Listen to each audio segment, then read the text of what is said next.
예, 여러분 반갑습니다. 어반입니다. 제가 어제 최저임금에 대해서 이야기를 했잖아요. 많은 댓글들이 달렸는데, 최저임금 상승을 옹호하는 그런 분들도 제법 많더라고요. 물론 제가 이야기한다고 해도 이분들이 설득될 것 같지는 않지만, 근데 이분들이 정말로 중요한 걸 간과하고 있어가지고, 오늘은 여기에 대해서 이야기를 하는 최저임금 마지막 시간이 될 것 같습니다. 우선은요, 임금을 업무 강도나 전문성에 따라 나눠야지 지역별로 나눈다니, 이 친구 생각하는 것 참 쯔쯔쯔 이런 댓글을 남겨주셨는데, 말하는 건 좀 약간 노땅처럼 얘기했지만 절대로 노땅이 아닐 거야. 왜? 노땅이면 녹턴 장모라는 이 닉네임을 사용할 수가 없거든. 난 녹턴이 뭔지 안단 말이야. 이제 푹 하는 거 있거든. 롤러 칼질하는 그런 챔프인데, 근데 이분이 좀 잘못 생각하고 계시는 게, 업무 강도가 높거나 전문성이 있는 일은요, 애초에 최저임금에 대한 적용을 받지 않습니다. 이런 사람들은 자기가 생산하는 힘에 비례해서 가져가게 돼 있어. 당장 유튜브만 하더라도 이런 한 푼까지 정확하게 통계가 되고 자기가 일하는 생산성에 비례해서 돈을 받게 돼 있잖아. 보통 이런 식으로 돼 있단 말이야. 근데 최저임금이라는 건 말 그대로 최저임금인데, 지역마다 생산하는 그 생산량의 총량 자체가 다르다는 거예요. 그래서 울산 같은 경우는 GDP가 65,000불 나왔는데 딴 데는 3불도 안 나오잖아. 1인당 벌어들이는 돈이 2배가 차이가 나는데 어떻게 똑같은 최저임금을 적용시킬 수 있냐는 것들이죠. 그래서 제가 얼마 전에 대전을 갔잖아. 대전을 갔는데 첫 번째 놀랬던 게 태평소 국밥이라는 걸 먹어보라는 거야. 그래서 국밥이 씨부레 맛있어봤자 얼마나 맛있어 했는데 먹으니까 맛있어. 정말 기분에 충실한 맛 있잖아. 그리고 양지머리도 꽉꽉 차서 나와. 근데 그 국밥이 7,000원밖에 안 해. 씨발. 야, 왜 이렇게 싸지? 그리고 한우 뭉티게처럼 이렇게 나오는 게 있는데, 육사심이 이게 12,500원인데 되게 잘 나와. 그리고 먹으면서도, 와, 내 진짜 대전 살면 허관을 여기서 혼술하겠다 싶더라고. 그래서, 야, 대전 사는 사람 되게 축복받았다라고 말하는 것과 동시에, 내 여자친구가 하는 말이 대전은 물가가 싼 것 같다라고 얘기를 하더라고. 물가가 딴 데보다 낮을 수밖에 없단 말이야. 왜? 생산하는 양이 다르니까.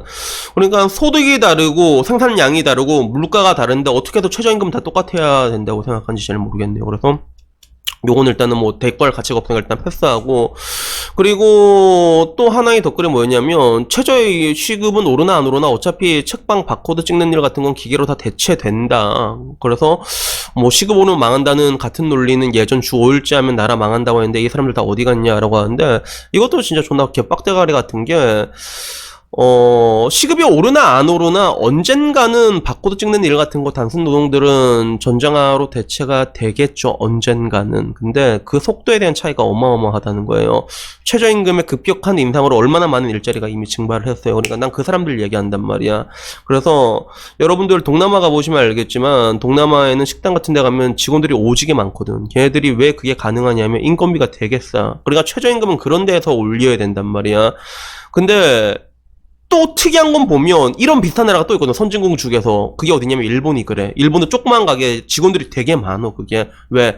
생산성이 그만큼 기반이 되기 때문에 그런 게 가능한 거야. 그런 것들이 가장 중요해. 그래서 내가 여기서 말하고 싶은 거는, 최저임금이 올라가게 되면, 급격하게 올라가게 되면 일자리가 없어지게 되고, 전장화가 안 된다는 게 아니라 그 속도의 차이가 엄청나게 빠르게 가속화가 된다는 것들이죠. 그래서 당장 지금 보더라도 키오스크 같은 거 엄청 많이 생겼잖아. 옛날엔 그런 거 없었잖아. 근데 이게 임금이 올라가니까 생기는 거야, 그게. 물론 언젠가는 그게 대체되겠지만 지금 그 속도 때문에 엄청나게 빨라지고 있다는 것들이지.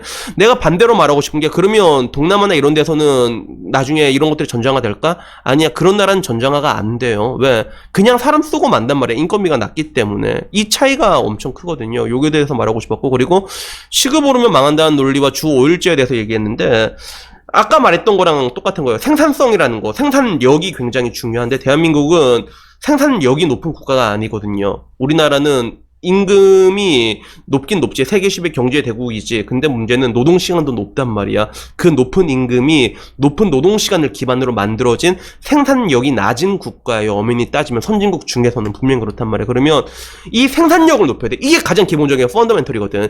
이게 높아지면 그 다음에 최저임금을 높이든 뭐래든 상관이 없단 말이야. 근데 지금 그게 안 되고 있기 때문에 이런 리바운딩이 오고 있잖아. 그래서 같은 논리로 지금 주 4일째 하자는 사람들이 있거든. 옛날에 망한다고 했는데 주 5일째니까 별일 없지 않냐. 주 4일째 해봐라 별일 없을 거다라고 하는데, 별일 생겨 이 미친놈들아. 그러니까 여기에 대해서 제가 말하고 싶은 건 딱 이 정도 부분이고요. 근데 많은 분들이 의외로 뭐 그렇게 많지는 않지만 근데 최저임금 상승을 좀 옹호하신 분들도 댓글도 좀 보이더라고. 근데 그 사람들 중에 하는 얘기가 뭐냐면 자기는 지방에서 일하고 있는 입장에서는 임금 인상이 고마울 수밖에 없다.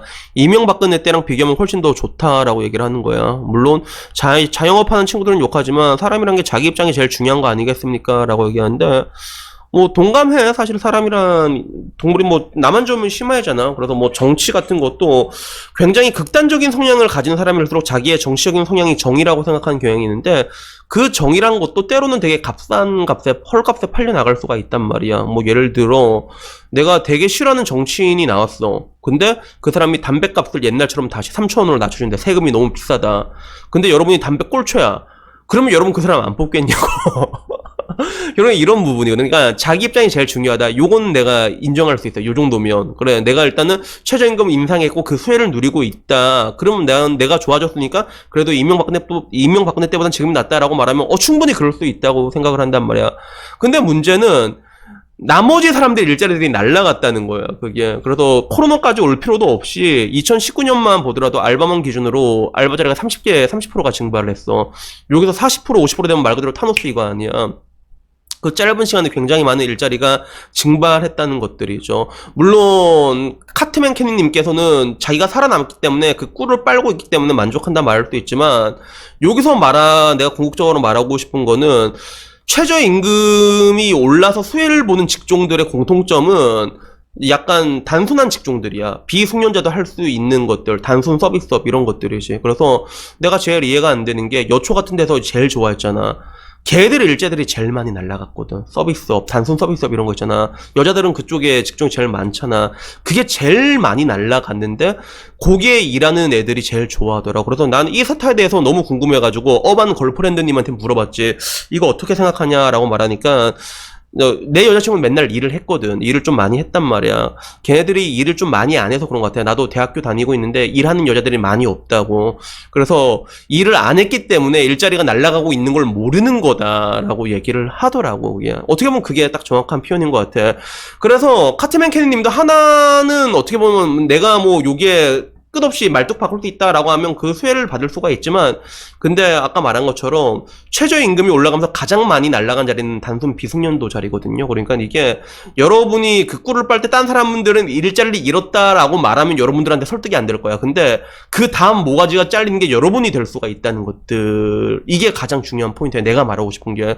그래서 가장 내가 이해가 안 되는 건 그거지. 최저임금에 대해서 찬성하는 사람들이 있는데 따지고 보면 절벽에서 자기를 밀고 있거든. 근데 그 민 사람들한테 굉장히 열렬하게 지지를 하고 있는 이런 모습들이 펼쳐지고 있는 거예요. 그래서 최저임금이 상승해서 좋아하는 사람들은 여기는 가장 쉽게 날아갈 수 있는 그런 직종들이 지금 날아가고 있는데 그걸 좋아하는 이런 희한한 아이러니가 벌어지고 있더라고. 그래서 결국에는 그냥 오늘 여기에 대해서 마지막으로 얘기를 하고 싶었어요. 물론 내가 이렇게 얘기한 데에서 이분들이 뭐 설득이 될 것 같지는 않지만 근데 내가 봤을 땐 굉장히 이해가 되지 않는 그 다음 모가지가 자기가 될 수가 있는데 오히려 여기에 대해서 이제 이명박근혜보다 살기 좋다 만세라고 외치는 이런 분들을 봤을 때 왜 여기까지는 생각하지 못할까라는 그런 생각이 들어가지고 결국엔 오늘도 최저임금에 대해서 얘기를 해봤습니다. 그래서 여튼간에 뭐 오늘 재미없는 최저시급 이야기는요 오늘로 마지막이고요. 내일부터는 다시 재밌는 그 빠구리 얘기 나올까? 내일은 다시 재밌는 이야기로 찾아뵙도록 하겠습니다. 여튼 뭐 오늘 이야기 여기까지고요. 다음엔 조금 더 재밌는 이야기로 찾아뵙도록 하겠습니다. 이상입니다. 감사합니다.